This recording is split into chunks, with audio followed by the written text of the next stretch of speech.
Hello students, I'm Dr. Himanshu Kanpal, Assistant Professor English, Government MS College for Women, Bikaner.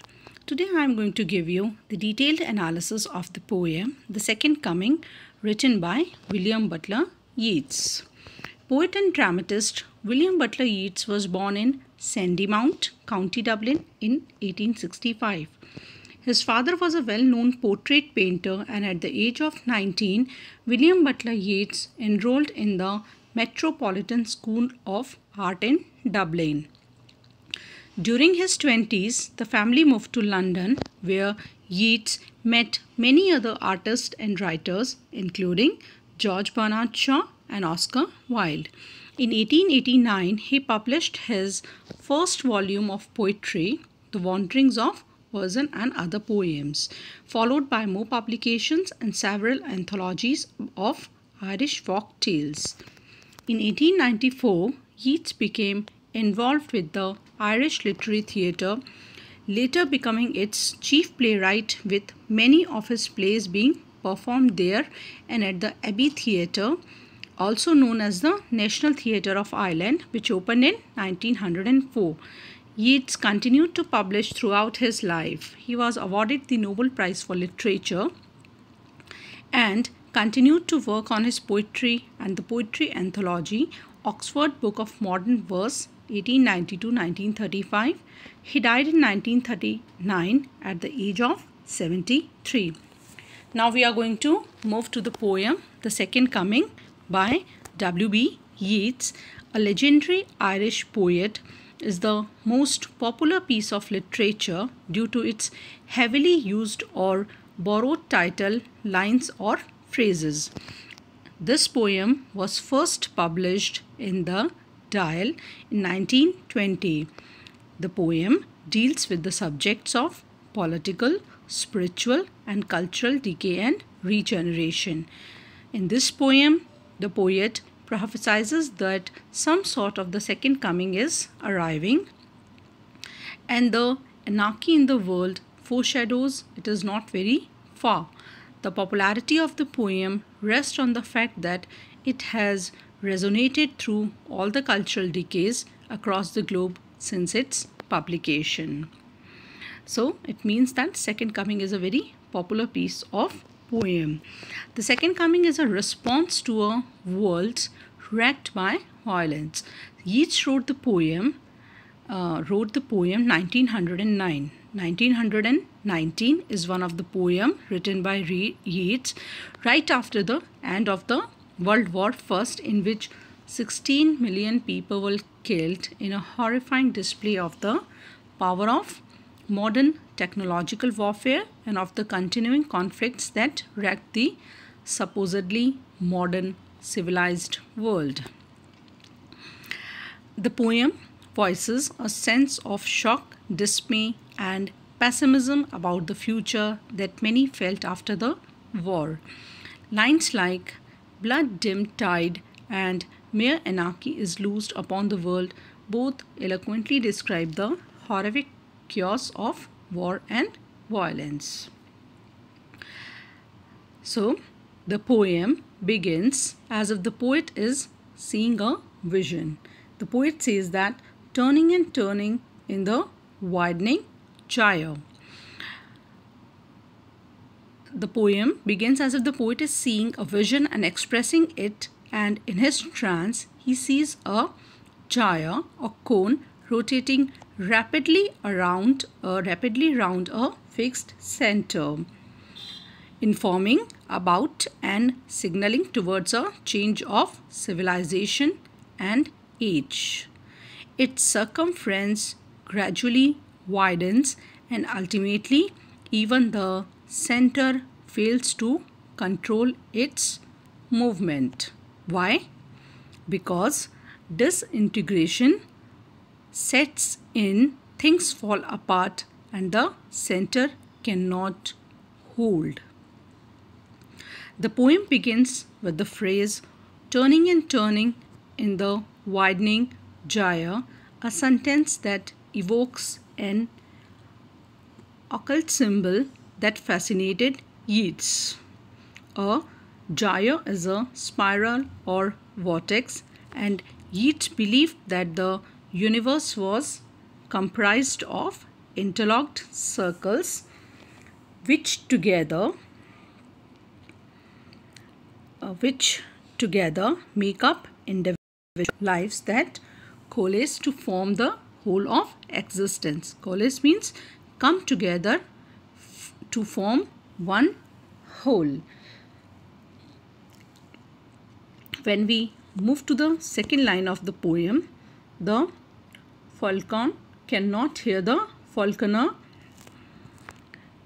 What here the poet wants to convey? The falcon cannot hear the falconer. Things fall apart. The center cannot hold. Here, falcon, a bird, and symbolically it means a man. Falconer, bird trainer, and it symbolically means Christ.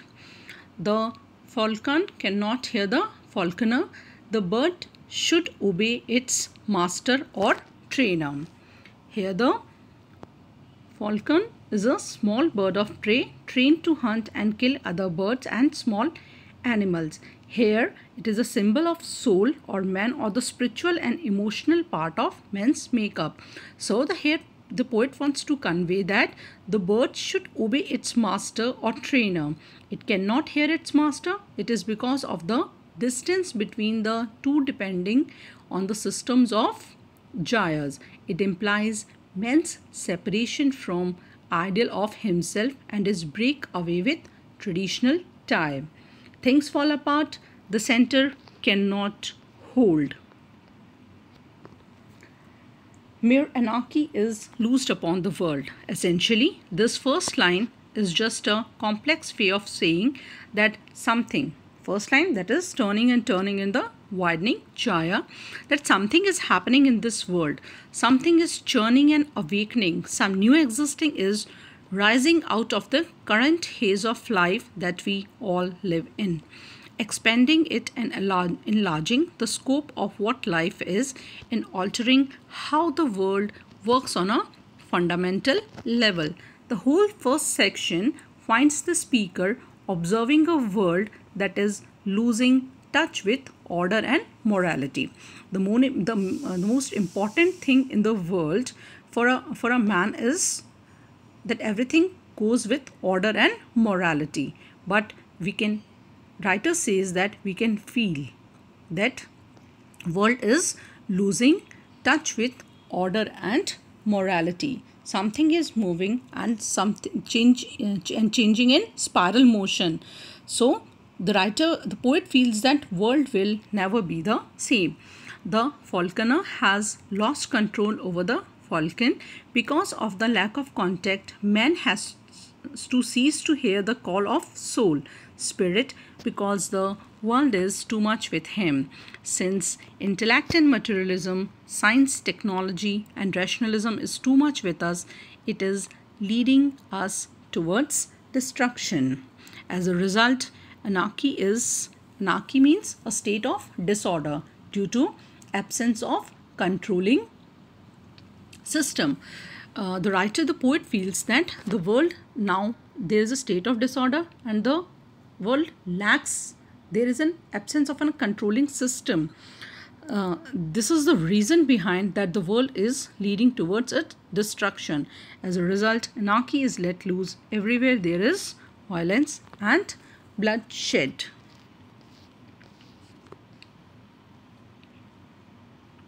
So we move further in the poem. The blood-dimmed tide is loosed and everywhere the ceremony of innocence is drowned.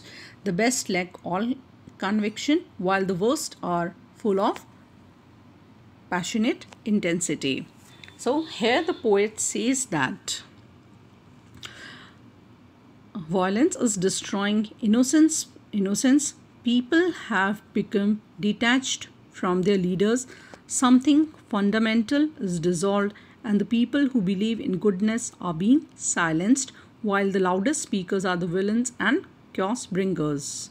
The center cannot hold the control.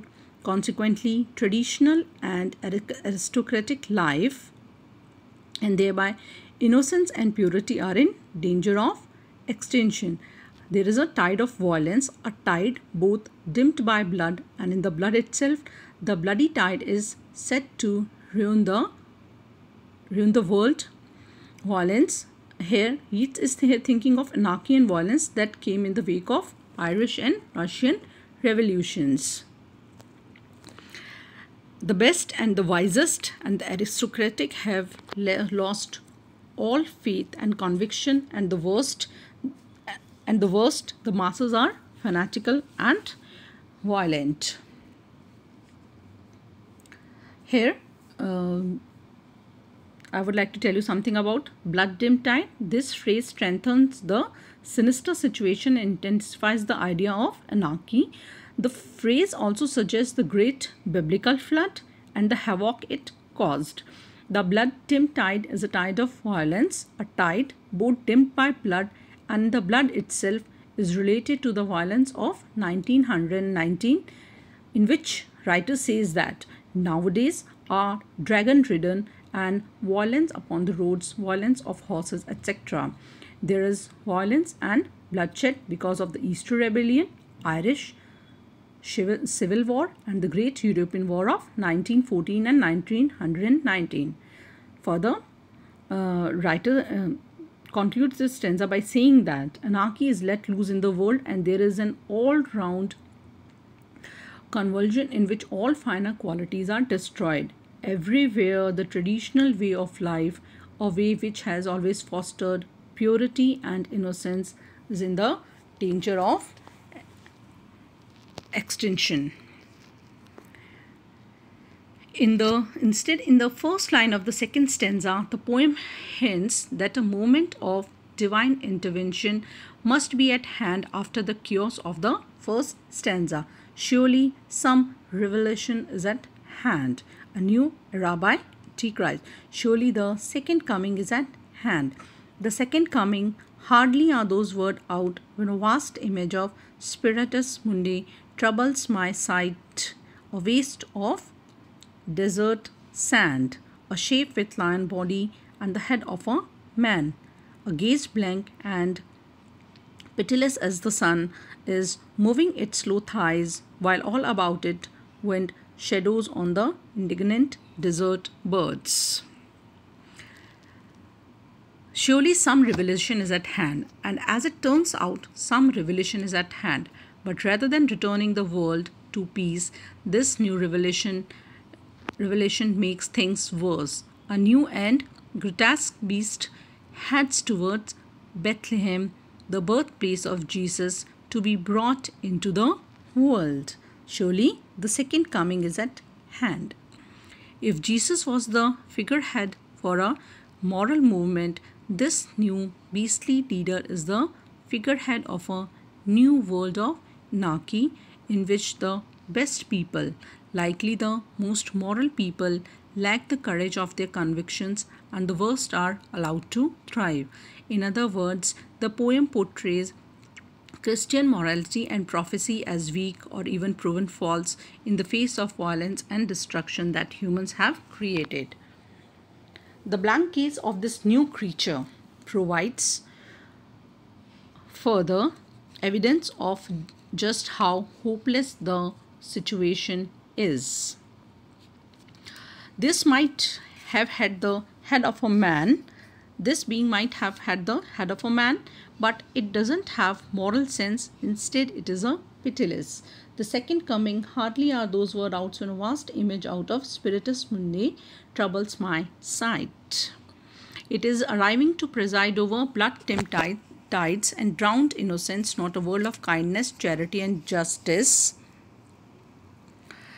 Its sphinx-like appearance is also deliberately at odds with Christian imagery, which further suggests a break up with Christian morality. Meanwhile, the Spiritus Mundi mentioned by the poem in what Yeats thought of the world as the world's collective unconscious from which the poet could draw insight. This vision of the This vision of the beast then is suggestive of a worldwide shift into anarchy as the collective mind of humanity let go of morality. So, the writer here says that there is a prediction of a new millennium, a new era ruled by Antichrist, the disclosure about the total extension of the modern world, and there is going to be a rise of new civilization. Surely, the second coming is at hand. Because Christianity is breaking down, some revelation about the presiding deity of the next civilization is in sight. The second coming of God is close. This is ironical, for no God is going to come but a beast. The second coming, the birth of a new bestial anti-civilization in the destruction of the 2000-year Christian cycle. At the present moment of the life, Jaya is sweeping outward, unlike that before the birth of the Christ, which was narrowing. There is a vast image, a nightmare, symbol of the coming time. The image is not only vast in size, but also of its consequences, grim implications of the revelation. Spiritus Mundi heats warehouse of supersensual platonic images which have ceased to be a property of anti-personality. Troubles my sight. Here the poet says that the horrible vast image stills and shocks the poet. All these point to the possibility that some revelation is that a second coming, which its significance is equal to the first coming of Christ, is about to come. Hardly had the poet uttered the words, the second coming, then he sees a vision of a vast image out of racial unconsciousness of mankind. The vision is by no means pleasant as it troubles the sight of the poet. So, what is Spiritus Mundi? The collective spirit of the making or world. The vision is by no means pleasant as it troubles the sight of the poet. The vision the poet sees is that of a shape with a lion body and the head of a man. The shape has a gaze which is as blank and pitiless as the gaze of the sun. Somewhere in the sands of the desert, that figure is moving slowly. A gaze blank and pitiless as the sun is moving its slow thighs, while all about it wind shadows of the indignant desert birds. As it does so, desert birds feel disturbed by the emergence of this unfamiliar figure, and the poet in his vision sees the desert bird shadows reeling round the shape. Reel means wheel around, fly unsteadily. The birds dare not come near the beast. Only their shadows fall upon it. And then suddenly the darkness comes over again, is that the vision is over. The darkness drops again, but now I know.